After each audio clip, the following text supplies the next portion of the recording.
स्वागत है आप सभी का आपके अपने YouTube चैनल मैथ्स अवेयर पे। मैं अमित हाजिर हूँ नई वीडियो के साथ।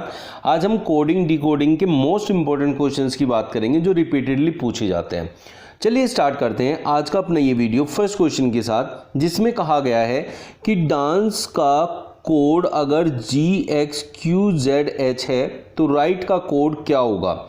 ऐसे क्वेश्चंस में जो कोडिंग डिकोडिंग के होते हैं उसमें हमें देखना होता है कि पहले वाले का जो रिलेशन बना है उसके कोड के साथ वही रिलेशन दूसरे वाले का हमें उसके कोड के साथ ढूंढना होता है।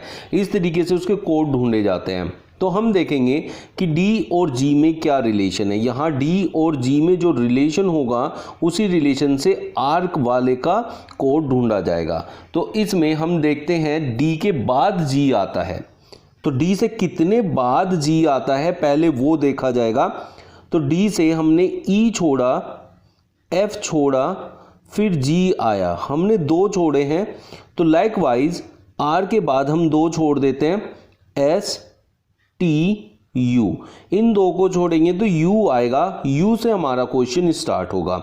ये वाला ऑप्शन जो है वो S से स्टार्ट है, तो ये वाला तो हमारा आंसर हो ही नहीं सकता है।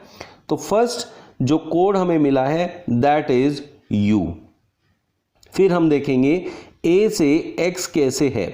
तो A जो है वो स्टार्टिंग में आता है और X जो है वो लास्ट में आता है। तो इट मीन्स हम A से पीछे की तरफ गए हैं। तो हम काउंटिंग को सीधे सीधे स्टार्ट करते हुए A पे जो है हमारी काउंटिंग खत्म हो जाती है। अगर उल्टी तरफ चलें, Z से स्टार्ट करके अगर उल्टी तरफ चलें तो काउंटिंग खत्म हो जाती है। तो A के बाद आता है Z और Z के बाद आता है Y, फिर आता है X। तो मतलब उल्टी साइड में हमने दो छोड़ दिए हैं। लाइकवाइज अब I से हम पीछे की तरफ जाएंगे और I से पीछे की तरफ जाते हुए हम ढूंढेंगे कि वहाँ हमें क्या मिलने वाला है। तो यहाँ देखें तो F G H I, तो मतलब H और G छोड़ा तब हम F पे पहुंचे हैं। तो F होना चाहिए सेकेंड वाला। तो UF UF UF ये सब इसमें दिए हुए हैं। अब यहाँ जो थर्ड वाला है इसमें J है, इसमें J है और इसमें W है। तो थर्ड वाला बहुत मैटर करेगा, उससे हमें आंसर फाइंड आउट करने में बहुत हेल्प मिलने वाली है। तो N से Q की तरफ जाएंगे तो आगे की तरफ है, मतलब फॉरवर्ड जाएंगे।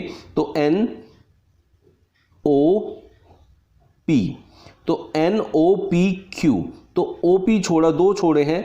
तो हम G के बाद दो छोड़ेंगे, H I छोड़ दिया हमने G के बाद, तो J पे हम पहुंच जाते हैं। तो इट मीन्स ये दोनों आंसर हो सकते हैं, ये तो हमारा आंसर बिल्कुल भी नहीं होगा।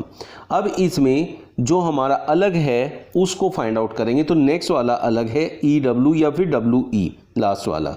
तो अब हम देखेंगे कि अब हमें किधर जाना है।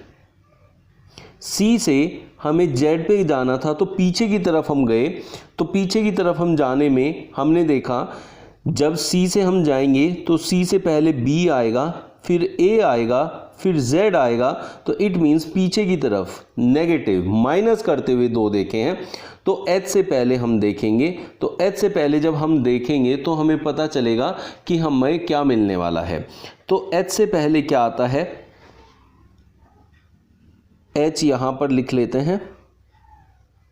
H से पहले G आता है, G से पहले F आता है और F से पहले E आता है। तो ये दो छोड़ते हुए हम पीछे की तरफ जाएंगे तो हमें E मिलने वाला है और E इस ऑप्शन में दिया है।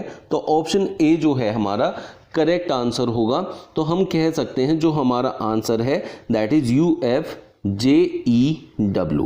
तो आपने देखा कैसे आसानी से हम इनको फाइंड आउट कर सकते हैं। ऐसे ट्रिक्स को यूज़ करके आप सारे आंसर्स फाइंड आउट कर सकते हैं। ये बहुत इंपॉर्टेंट क्वेश्चंस हैं जो रिपीटेडली पूछे जाते हैं। सेकेंड, यदि रामायणा को PYKYWYLY हो इसका कोड, तो महाभारता का कोड क्या होगा आपसे पूछा है। तो रामायणा और PYKYWYLY में जो रिलेशन है वही रिलेशन हमें महाभारता का ढूंढना है किसके साथ होने वाला है। तो R और P में हम सबसे पहले रिलेशन देखेंगे।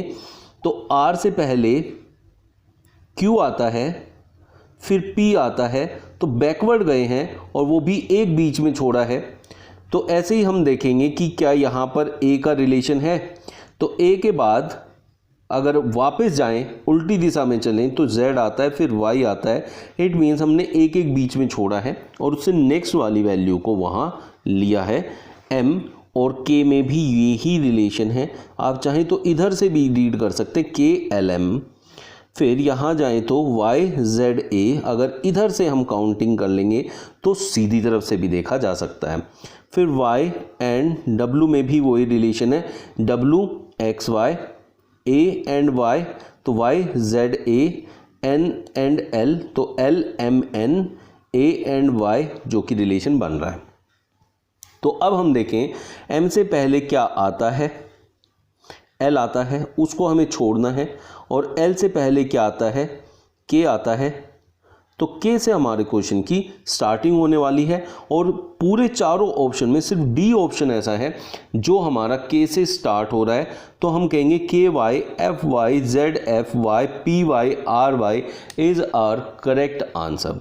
अब आपने देखा जिसमें इन चारों में ये फर्स्ट लेटर सबसे अलग मिल गया है, तो बाकी हमें फाइंड आउट करने की ज़रूरत नहीं थी।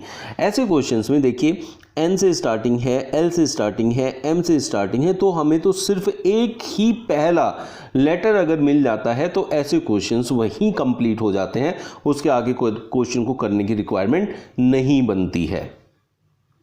हाइड्रोजन को JCJZYSSD लिख सकते हैं, तो एंटीमोनी को हम क्या लिख सकते हैं। तो आप देखें J और H, तो HIJ एक छोड़ दिया हमने। फिर Y से अगर हम देखें C बनेगा तो Z छोड़ा, A छोड़ा, B छोड़ा, C पे हम गए। पहले एक छोड़ा है, फिर 3 छोड़े हैं। D से J पर जाएंगे तो D, E, F, G, H, I, तो फिर 2, 2, 4 और 1 5। एक छोड़ा, 3 छोड़ा, 5 छोड़ा, तो फिर नेक्स्ट वाले में 7 छोड़ेंगे, फिर 9 छोड़ेंगे, फिर 11 छोड़ेंगे। ऐसे करके हम जाएंगे, फिर 13, फिर 15, तो 15 तक हम उनको लीव करते जाएंगे। इतना डिफरेंस हमें वहाँ रखना है। तो पहले हम सबसे पहले चलते हैं, एक एक देखते हैं, तो एक एक से पता चलेगा कि हमें क्या मिलने वाला है। तो A के बाद हमें B छोड़ना है और C पे हमें जाना है। तो C वाले सिर्फ 2 ही ऑप्शन हैं, तो ये दोनों ऑप्शन हमारे आंसर नहीं हो सकते, इनको हमें देखना भी नहीं है।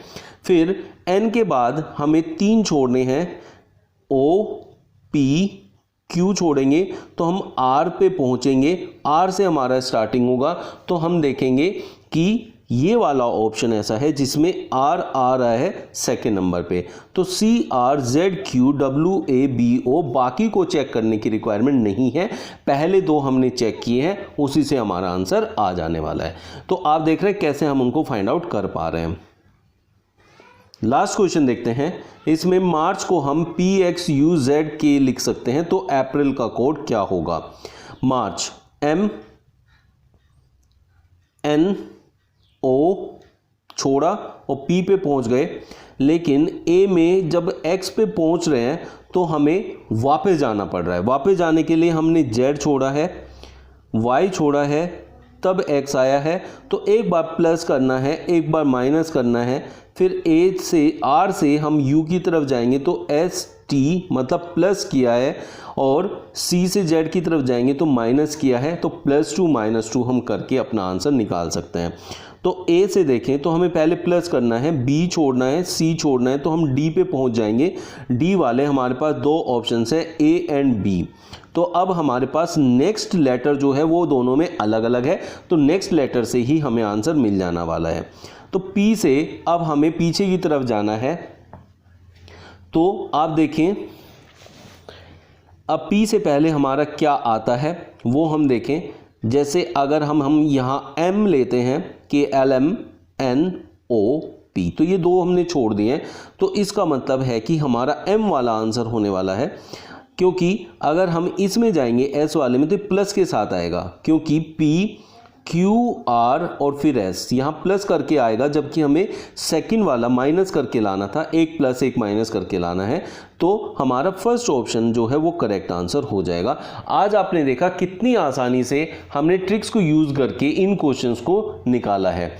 आप लोग इनकी प्रैक्टिस कीजिए, नेक्स्ट वीडियो का वेट कीजिए और ऐसे फॉलो करते रहिए सारी वीडियोस को अपनी रीजनिंग की प्रैक्टिस करने के लिए। मिलते हैं नेक्स्ट वीडियो में new tricks and new questions के साथ। Thank you.